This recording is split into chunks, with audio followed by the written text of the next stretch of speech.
welcome back. So this is going to be my reading for the upcoming new moon in Cancer.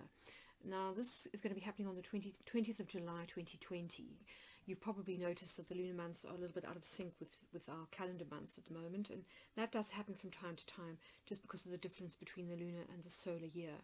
But anyway, let's get into your reading and see what wants to come out, and then we'll kind of get into some of the themes that I think are likely to come out, during this particular lunar cycle. So just to say that we've now come out of that lunar eclipse energy, but it's probable that there's going to be some residue, some leftover residue from those 2 weeks, because it was quite an intense lunar eclipse. I think it was letting go of a lot of stuff, processing and kind of integrating from around about the last 18 months to 2.5 years. So quite major. A lot of people found it, turned out to be, to kind of knock them sideways a little bit. But this energy should last for about 4 weeks at most. But it is picking up themes from the solar eclipse in Cancer that happened on the 21st of June. So it's a kind of continuation. And also just to say that if you're interested in these type of readings, if you're keen to learn a little bit more about geomancy, I've just done an ebook which is available on my website for purchase if you're interested. The link is below in the description box.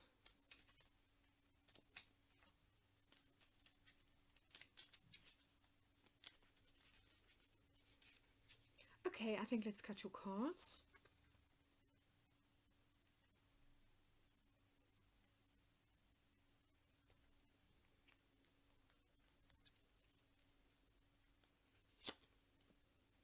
Okay, interesting. So you start off this particular eclipse, as I said, focused on what you are releasing or letting go of, what's kind of leaving your reality, because Emissio it's all about transience. So it's about that feeling that in the 3D there's nothing constant other than change. So I do think you're going to come in with a feeling of loss. And that is, as I say, a leave over from that lunar eclipse in Capricorn energy, which is all about release. But I think that the way you start the new moon is not going to be the way you finish the new moon. And that's been the theme throughout all the readings that I've done so far. And you are the last. So hang in there. Yeah, interesting. Here we go. Here's your confirmation. So Caput Draconis in your 4th house of roots, family and home. So Caput Draconis, as you know, is the lunar north node. So this is new cycle starting. And as I said, I think we cleared out quite a lot. There was a lot of release happening during the last lunar eclipse, which was a full moon. And so now we're moving into fresh energy. So I think that there's a new chapter starting for you when it comes to home and family. It could be, just thinking about your last reading, it could be that you are relocating. And so this is why we've got a new cycle starting here for you. It could equally be that you're moving home, or that you have a new addition to the family. Perhaps somebody's told you, perhaps a sibling or relative, that somebody's pregnant. That could be why there are potentially new soul contracts coming in to the 4th house. Right, so yes, this interesting energy of swings and roundabouts. So when it comes to committed relationships, and this is both business and love relationships, we have Saturn in Capricorn. So this is Corsair, and this geomantic figure is really about either restriction, limitation, or need to kind of master certain situations or skills. And sometimes this involves putting in boundaries, or it can be perhaps diminishing your involvement with certain people, like perhaps if you've got a business partnership that's not going terribly well, or it could be just simply a reduction in, say, for example, the intensity or the length of a contractual agreement. So this could, for example, be if you work with one other person, or you employ one other person, perhaps as a consultant, for example, that maybe you're talking about reducing hours, and this could be to do with with sort of financial reasons. But generally speaking, though, when I see Saturn kind of in the 7th house as an astrologer, I kind of think that certain people are either going to be leaving your reality, that there may be kind of breakups or the ending of certain professional relationships, or as I say, that there is a kind of a mentor sort of coming into your reality that will really help you to master certain skills and abilities. Okay, so Via, I think, was also prominent in your last reading. So if you haven't watched that geoscope, do go back and watch it. I will link it at the end of this video. But Via here is in your 10th house. Now, Via, as we can see, is actually the moon in Cancer, and this is the sign that the moon will be in at this particular new moon. So there's an interesting resonance here. So I kind of think that your sort of the majority of your focus is going to be on career this particular lunar phase. Now, Via is usually about movement, it's about flux, it's about progression, it's sometimes about travel. So perhaps you're moving into a new area of work, and this is why we've got Via here. It could be that you're changing careers slightly, or you are taking a different tack. Perhaps you are actually relocating for work, which could be why we've got Caput Draconis here. But it could also just be more of a sense of progression happening, because I think that I have a feeling that last time things were a little bit kind of restricted. There wasn't a lot of movement here, and now I feel as though perhaps things are sort of, you know, kind of going to be moving forward. There's going to be momentum in this area of your chart. But anyway, let's pause while I do the conversions, and then we can dive deeper into the detail. Hi Aquarius, welcome back. So let's get into your reading a little bit more now that I've done the conversions. So I think a good place to start is the new moon itself, which, as I say, will happen in Cancer. So for you, Aquarius, this will happen in your 6th house of work, health, everyday habits, routines, rituals, and pets. So generally speaking, new moons are about new starts or kind of new cycles beginning. And we did have an inkling of that in your 4th house. But we've got the same geomantic figure in your 11th house as well. So it seems as though when it comes to family or home, as well as friends and social groups, there is definitely a new karmic cycle beginning for you here. So if we go back to the 6th house, the sun and the moon will be making a conjunction in the 6th house in the sign of Cancer. And isn't it interesting that we've got conjunctio, which literally means conjunction, in your 6th house. So conjunctio is all about alliances, marriage, union, cooperation, usually working with one other person, but there's definitely a sense of balancing opposites, of a need for either compromise or cooperation, or kind of coming together of people, or you know, disparate sides of a situation in order to sort of reach harmony and balance. So that's likely to be a theme over the next lunar month. Then opposite the moon and the sun will be Saturn in Capricorn.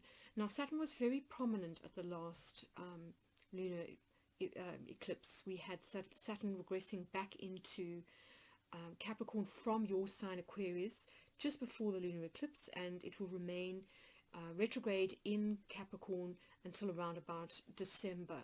So it could be that there is some unfinished business here, and given that we've got this opposition happening between Saturn and the sun and the moon, I think it's really kind of reiterating this idea of a balancing of opposites. So it could be that there is some karmic rebalancing that needs to happen, which is a continuation of themes begun at the lunar eclipse in Capricorn.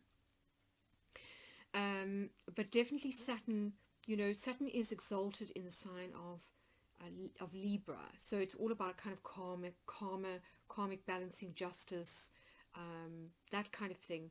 And interestingly, the Sabian symbol for this particular new moon is a Greek muse weighing newly born twins in golden scales. So that to me has kind of iterations of the whole idea of Ma'at, you know, the Egyptian goddess of wisdom, who weighed the heart in the Hall of Judgment when somebody died to see whether they had kind of cancelled out their karma or whether they had incurred, you know, more karma, and this would mean, you know, deciding if they were allowed to go on to, you know, the Egyptian version of heaven.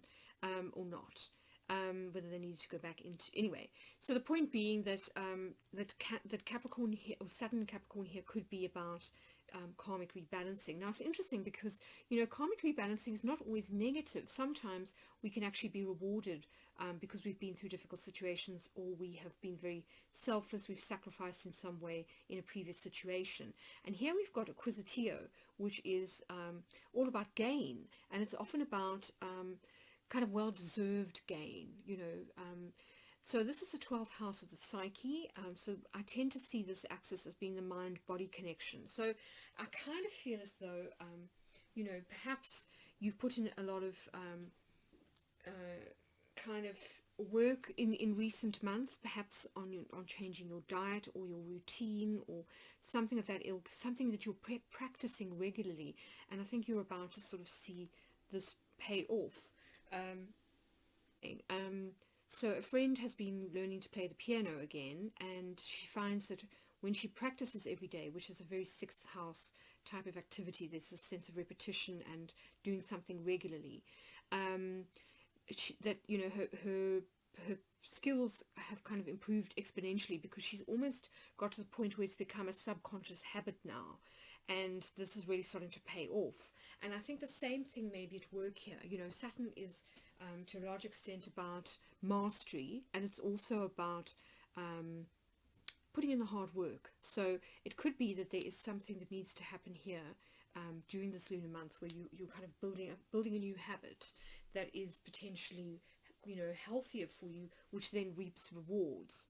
Now it could also be that you know, we've also got Jupiter sitting in Capricorn, so also in this house, and a couple of, I'd say about a week after this new moon, we have a really great sextile happening between Jupiter in Capricorn and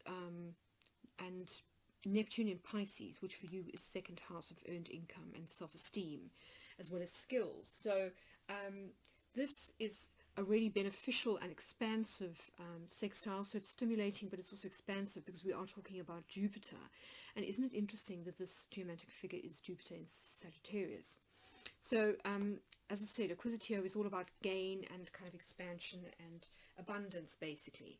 So I do feel as though you are certainly becoming more proficient when it comes to your skills, particularly artistic skills, because Puella here in your second house is Venus in Libra. So this is all about kind of civilized society. It's about art, it's about beauty, it's about harmony, good relationships.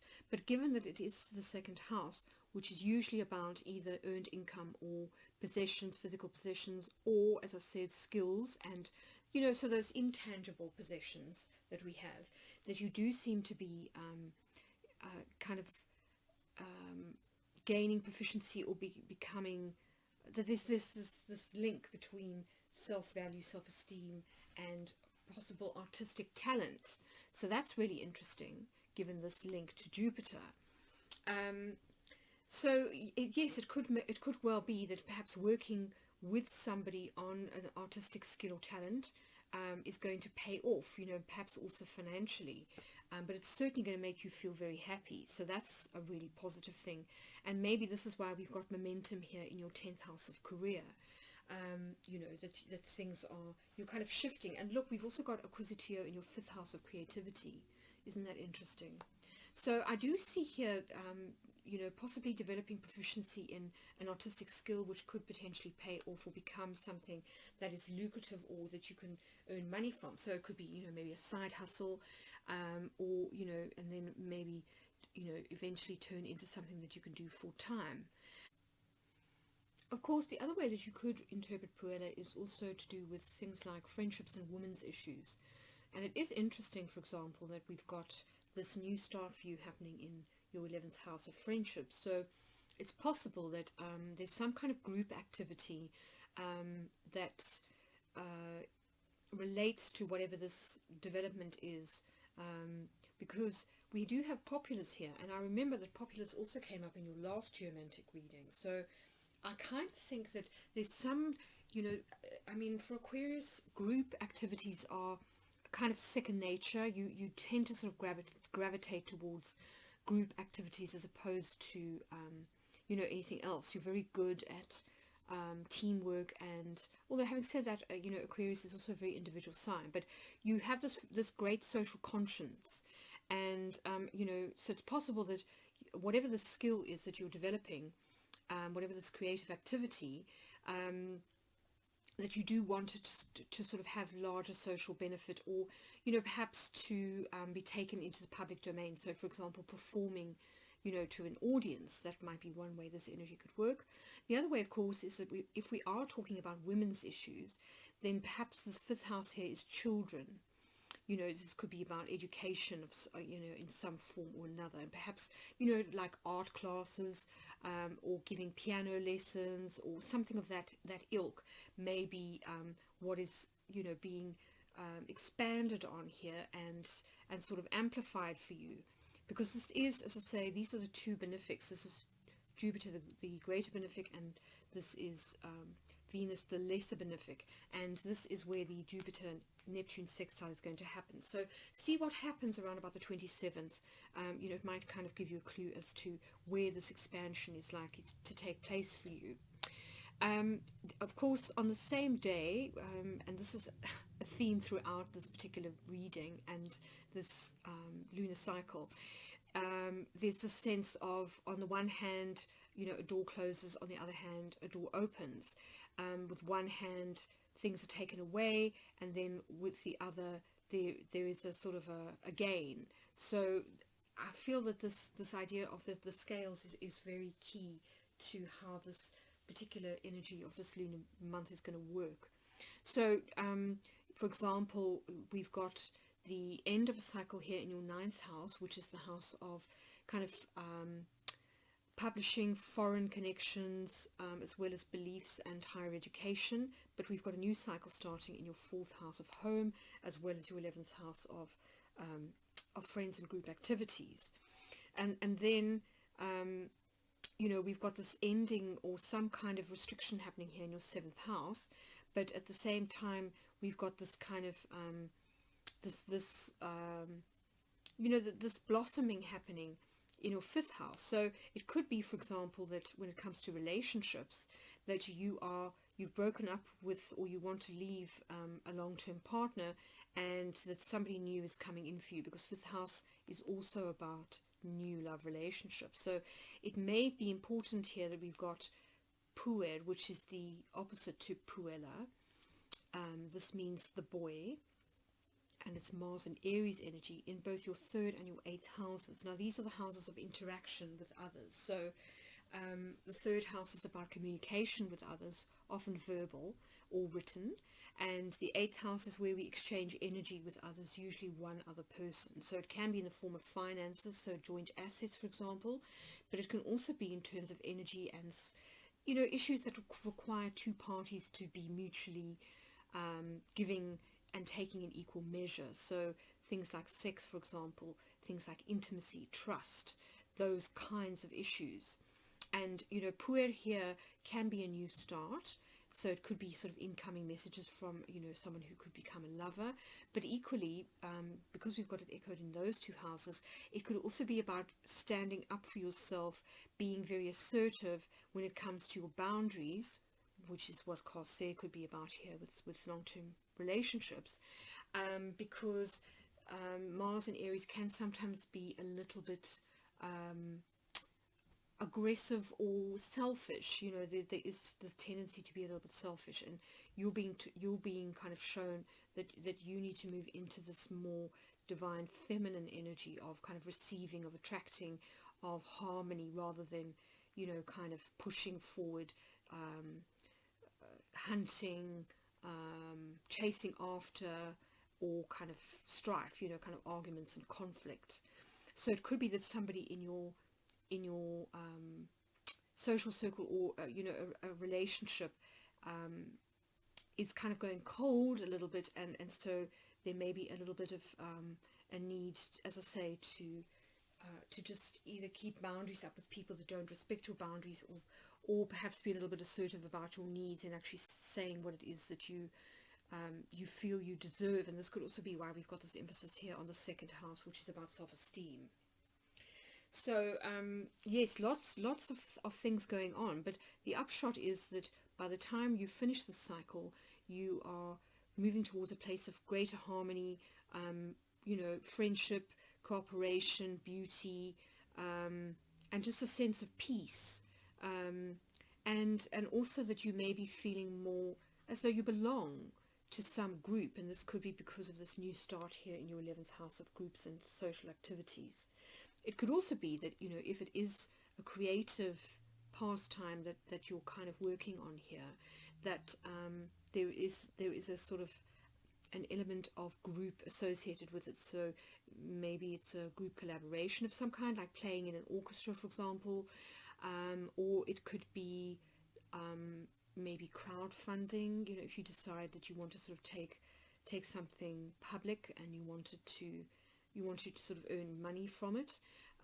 So lots going on here.